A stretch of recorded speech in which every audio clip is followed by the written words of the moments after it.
السلام عليكم، ازيكم عاملين ايه؟ يا رب تكونوا بخير. النهارده هعمل معاكم باميه. هعمل يعني الغدا النهارده باميه. هعملها بطريقه صحيه، مش هزود دهون ومش هسبك الطماطم قوي.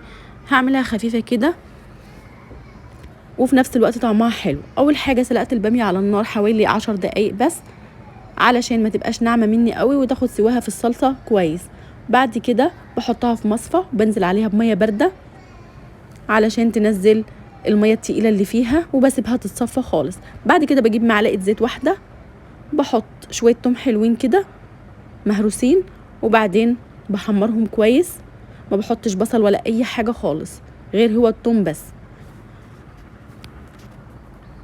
بعد كده بجيب طماطم فريش، يعني حوالي كوبايه ونص.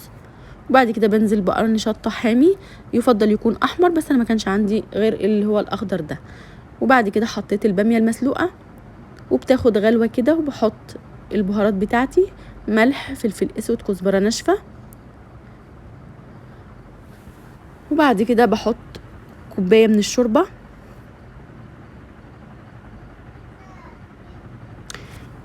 وبعدين بتاخد غلوه على النار وبطفي عليها. بتكون الحبايه بتاعتها جامده وحلوه، مش بتكون ناعمه